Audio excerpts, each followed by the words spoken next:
Salam dəyərli abituriyentlər və müəllimlər. Bugün işığın interferensiyası, interferensiyanın tətbiqləri başlığındakı testlərin izahına baxacağıq. Videoya keçməzdən əvvəl videomu bəyənib kanalıma abunə olmağı unutmayın. Gəlin başlayaq. Bir nömrəli sualda bizə deyir ki, interferensiya mənzərəsində minimumluq şərtin göstərin. İnterferensiyada minimumluq şərti delta D bərabərdir, tək ədəd olmalıdır. Ona görə 2k plus 1 vurulsun lambda bölünsün 2 düsturundan tapılır. Cavab olur C variantı. 2 nömrəli sual. Maksimumluq şərtini istəyəndə, maksimumluq şərtində cüt ədəd alınmalıdır. Ona görə də delta D bərabərdir. Delta D bərabərdir. Hansı ədədi 2K-ya vurursunuz lambdaya. Bu isə bizim cüt ədəddir və maksimumluq şərtimizdir. 3. Koherent dalğalar nədir? Belə deyim, uzunluqları eyni olub, fazalar fərqi sabit qalan dalğalara deyilir. Orada da cavabı götürərəm D variantı. 4. Yollar fərqi 1,6 lambda qədər dəyişən zaman fəzanın interferensiya mənzərəsində maksimum və minimum müşahidə olunan nöqtələrdə işığın intensivliyi necə dəyişir? Uşaqlar, bu xüsusi bir qaydadır. Əgər 1,6 lambda qədər dəyişirsə, maksimum nöqtələrdə işığın intensivliyi azalır, minimum nöqtələrdə isə artır. Cavab olur D variantı.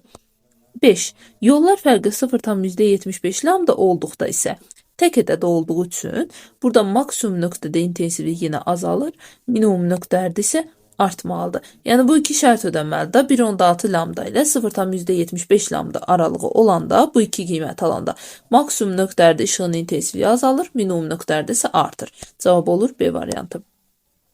6. Fəzanın verilmiş nöqtəsinə çatan iki koherent dalğanın yollar fərqi delta D 4 lambdadır.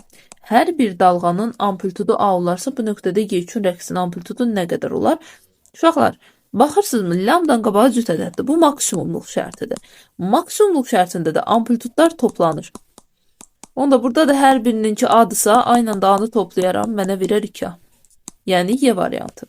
7. Fəzanın verilmiş nöqtəsinə çatan iki koherent dalğanın yollar fərqi yarım dalğa uzunluğunun cüt misinə bərabərdir.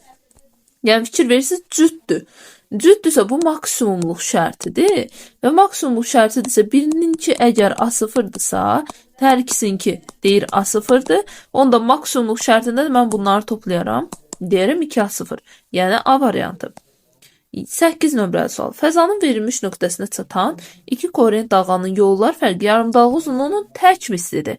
Tək mislidirsə bu minimumluq şərtidir. Minimumluq şərtində isə amplitudlar çıxılmalıdır. Hər birinin amplitudu A0-dırsa mən bunları bir-birindən çıxsam 0 alaram. Cavab olar D variantı. 9. Newton halqalarını hansı halda müşahidə etmək olar? Deməli uşaqlar, Newton halqaları belə bir şey.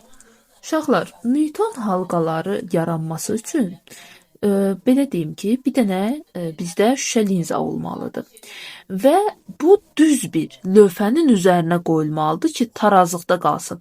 Və bu linza ilə lövhə arasında da müəyyən qədər hava təbəqəsi olmalıdır, çox az miqdarda. Ancaq bu şərt ödənildikdə Newton halqalarını müşahidə etmək olar. Burada da ki, baxıram ki, müstəvi səthi üzərində olmalıdırsa, əgər B, D və Y variantları gedər. Niyə A variantı var? Burada səthlər var, amma uyğunlaşmır. Arada nazik hava qatı qalmalıdır bu iki səthlə linza arasında. Amma A variantında belə deyim ki, hava qatı yoxdur. Onda mən hansı variantı götürərəm? C variantını. Bu şəkildə tapırıq. 10 nömrəli sual. İki koherent mənbədən gələn müstəvi dalğaların yaratdığı interferensiya mənzərəsinin maksimumlarında yekun amplitud 8, minimumlarında isə 4-adır. Hər bir dalğada rəqslərin amplitudu nəyə bərabərdir? Uşaqlar, maksimumda amplitudlar toplanır. A1 plus A2-yə 8 desəm, minimumda çıxılır. A1 minus A2-yə 4 desəm. Bunları sistem tənliyi halına salsam, A2-lər getsə, 2A1 bərabərdir 12-yə. A1-i tapıram 6. Gətirib yerinə qoysam, 6 üstə gəlsin, A2 bərabərdir 8-ə, onda A2-ni də buradan 2 taparam. 6 və 2 cavab olur A variantı. 11. Rəqslərin amplitudu A olan iki koherent mənbənin fəzanın verilmiş nöqtəsindən gələn fazalar fərqi 6 pidir. Baxın, 6 pi nədir? Cütdür. Cütdürsə maksimum şərtidir. Maksimum şərtində də amplitudlar toplanmalıdır. Hər ikisi A-dırsa toplayıram deyirəm, yekun 2A-dır. Yəni C variantı. 12. Rəqslərin amplitudu A olan iki koherent mənbədən fəzanın verilmiş nöqtəsinə gələn dalğaların fazalar fərqi 8 pidir. Bu nöqtədə yekun rəqslərin amplitudu. Baxın, yenə cüt ədəddir. Cüt ədəddirsə maksimumluq şərtidir, amplitudlar toplanmalıdır. Yəni cavab olur 2A. Sonra 13. Müxtəlif mənbələrdən gələn koherent dalğanın yollar fərqi və fazalar fərqinin verilmiş qiymətlərindən hansılarda bu nöqtədə toplanan dalğaların interferensiyasının maksimumluq şərti ödənilməlidir. Deməli, uşaqlar, burada maksimumluq şərti belədir ki, delta D üçün kalamda olmalıdır. K da 0, 1, 2, 3 tam ədədlər almalıdır maksimumluq şərtində. Fazalar fərqi isə delta F isə 2 pi k olur. Yəni burada da yenə k0, 1, 2, 3 qiymətlərini almalıdır. 1 də ola bilməz. Burada minimumluq şərtidir. Çünki yarım dalğadır. Fikir verirsiniz, yarısıdır. 2 ola bilər. Çünki k-nın yerinə baxın, maksimumda 1 qoya bilərəm. 1 qiymətini. 2-ni götürərəm. 3-ü götürərəm. Gəlirəm fiyə. Fiyə də baxanda k-nın yerinə neçə qoya bilərəm mən? Tam ədəd qoya bilərəm da. Məsələn, burada 0.5 pi qoysam, 0.5 pi qoysam, 2 piyə vururam, 3 pi k edər burada. 3 pi k edəndə bu minimumluq şərti olur. Məsələn, pi qoysam, pini də, pinin yerinə də, deməli, 2-yə vursam 2k edər. Belə baxa bilərik də. Burada, belə yazaq, 2 pi k olmalıdır öz düsturu da. Burada delta fini mən pi almışam.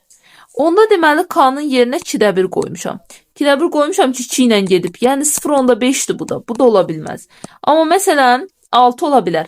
Mən burada 2 pi almaq üçün k-nın yerinə neçə qoya bilərəm? 1 qoya bilərəm. Məsələn 4-də nədir? 4-də 0.5 pi alınıbsa, k-nın yerinə tam ədəd qoyulmayıbdır. K-nın yerinə elə bir rəqəm qoymuşam ki, 2-ni həmin rəqəmə bölüb 0.5 pi almışam. Yəni o da ola bilməz. Ona görə cavab 2, 3, 6 olur. 14.